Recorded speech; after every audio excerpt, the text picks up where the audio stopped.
The main thing that we had always heard about Chris was he's an underwear model, he acts in soap operas, and he loves riding motorcycles.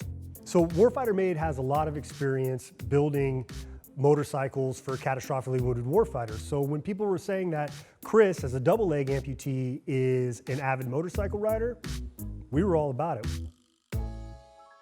Well, I'm from a military family. You know, I have two younger brothers too, and we got real close because of the moving. I was always outside though, climbing trees or finding something to get dirty in or anything with two wheels back then. I actually got in trouble in high school because I took a dirt bike out to the school by our house. I was just riding around the dirt trail and I got grounded for 6 months because of that. It was worth it though, still worth it. I think most of my life I knew I wanted to go into the military. I definitely got it from my parents because they were both very proud of what they did. Like, they were both aircraft mechanics, very passionate about the fact that they were in the Air Force and serving their country, and just the way that they held themselves. I knew it was something to be proud of.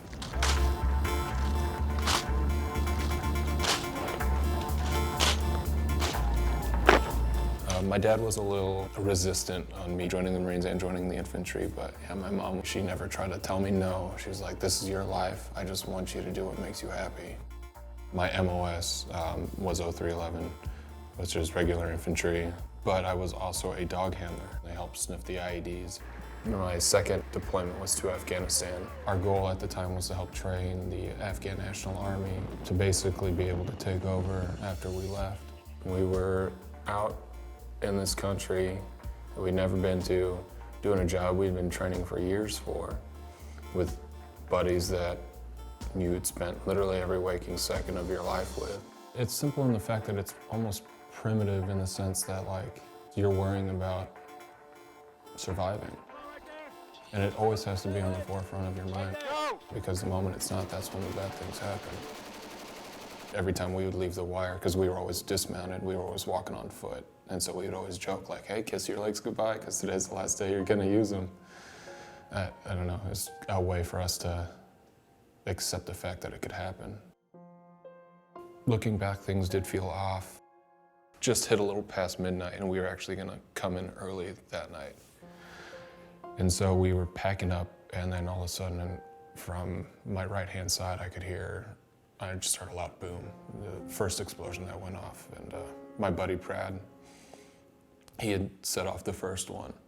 And so as soon as we heard that, you know, the medical team went up with the corpsman to go take care of Brad, and I helped set up the LZ. Well, when we were finished, my buddy TJ, he yelled over that we needed another body, so that's when I ran over to go help. Me and him set out the litter, and as we laid it down, I went to step on top of it to help pull Brad onto it, and that's when I hit the second one. I remember getting tossed in the air. It felt like I was doing somersaults, but I think I probably only flipped once or twice. I couldn't move my legs, but they still felt like they were there. So I thought I was paralyzed. And then I looked down, and that's when I saw that they were gone. That's when I had seen TJ for the first time. I don't want to, you know, I'm not going to get into too many details, but it became pretty apparent that he wasn't doing too hot. He was a good man, and he was a good Marine. I think those questions on whether or not you're going to walk, what your life is going to be like, that goes through everybody's mind when they lose their limbs. But the biggest part was the mental aspect of, I had essentially lost my identity. In that explosion, in the blink of an eye, I went from being a warfighter to being a cripple. I was never going to be the same person again.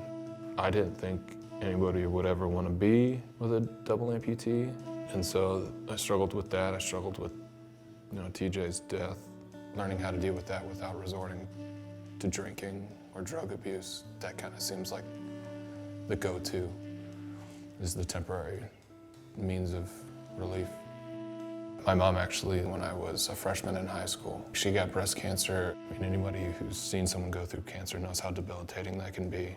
But she not only got through it, but when she came out of it, she had this love for life that I'd never seen before. And so just watching that, knowing that part of me was that woman,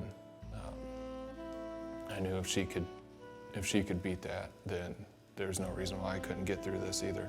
When Chris and I started dating, she told me that now, because I was in Chris's life, she didn't have to worry anymore. And that meant a lot because she is his whole world. You know, she passed away last November, and it's been really hard. But me and Chris say that we try to live each day like she would.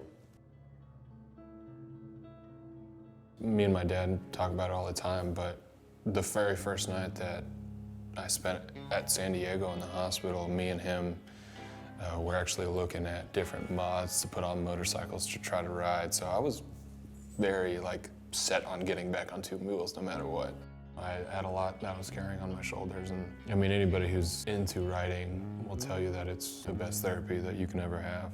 It's the only thing that he could do before he got injured that he can do now. After 10 minutes, it was like everything that had been weighing me down was off my shoulders for the first time. That's a moment I won't ever forget. It's the beginning, middle, and end to everything that he really needs. 5 weeks before our wedding, a car pulled out in front of him and he basically T-boned it because he couldn't stop. He busted his hand, he broke his thumb, had to get 2 pins placed. As soon as we got home, he's like, well, what am I gonna do about my motorcycle? I've been putting off getting one just because everything that was happening. Hey, you wanna draw with your chalk? We'd gotten married, we were having a kid, we were getting a house.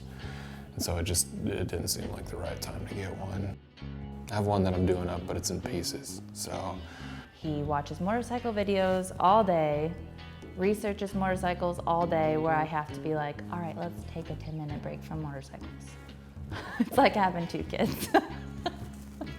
I reached out to Chris's wife, Sam, and said, hey, I don't care what you gotta do, put off him getting a new motorcycle. Tell him you never want him to ride again because you're worried about him. I don't care what you tell him. Just give us time to get this bike done. I was like, okay, I will cling to any type of plan that you have. I don't even know how to describe it. It's just his way of life. And there's a key component that's missing from his life right now. What's up, my friends? It is Rob and Danny from WarfighterMade, and in our shop right now is the motorcycle that we're getting ready to donate to a deserving combat wounded double leg amputee veteran. This Saturday, 11 to 1, it's open to everybody. Come and join us. On behalf of everybody that's out here right now, all the veterans, all the patriots, and your WarfighterMade family, happy Alive Day, brother.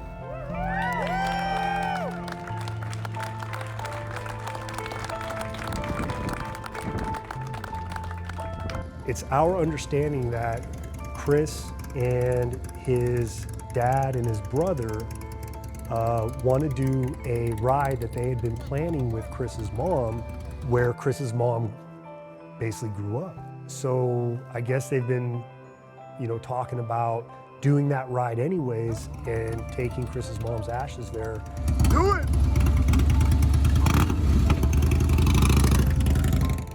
He's on top of that iron horse, just cruising, watching, out of his peripheral vision, the world go by without really a care. And, if the thoughts start to become too much, you can twist that throttle just a little bit harder and, try and leave those thoughts or those negative feelings behind. Being able to surprise men and women that have given so much to us and our freedoms and our general way of life, it really is my passion now.